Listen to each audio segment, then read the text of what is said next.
आज आम देश में एपरी अनेक लाभदायक एवं कल्याणकारी योजना चली जहाँ माध्यम गरीब एवं गरीब वर्ग को लाभ जोगाई दि जाए।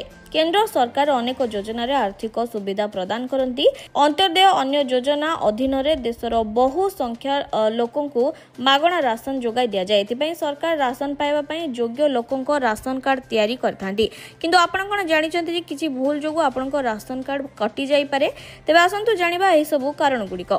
अनेक कारण विभाग द्वारा अनेक लोक मानकर राशन कार्ड बातिल होता है। किंतु जदि आपनकर राशन कार्ड सठिक थाए एवं तथापि आपनकर राशन कार्ड बातिल हो जाए तेबे आपण राशन कार्ड कार्यालय रे अभियोग करि परिबे। एहा द्वारा आपनकर राशन कार्ड पुनर्बार कार्यक्षम होई जिवो। राशन कार्ड बातिल हेबार प्रथम कारण हेउची एहाको ठकई माध्यम रे तयारी करबा। प्रकृति रे जदि आपण योग्य नहंती एवं एपरि परिस्थिति रे आपण भूल उपाय रे एक राशन कार्ड पाइचंती तेबे आपणकर राशन कार्ड बातिल कर दिया जिवो। विभाग एपरी लोकों को चिन्हट करी सेमानकर कार्ड बातिल करूची।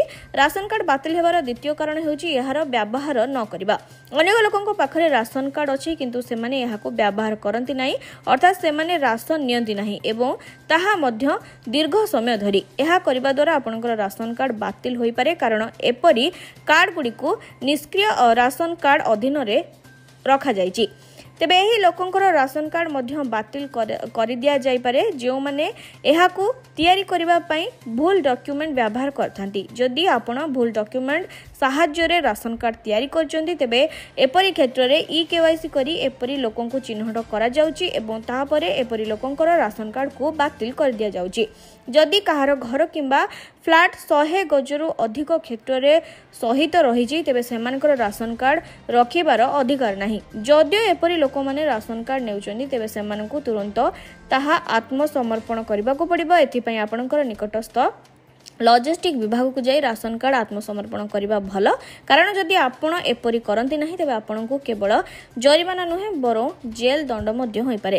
तेबे लॉजिस्टिक विभाग द्वारा निया जायथिबा सूचना अनुसार जदि कहार वार्षिक आय 2 लाख टंका एवं से गाँ रे रुहंती तेबे तांकु मागणा खाद्य राशन लाभ दिया जिवो नाही।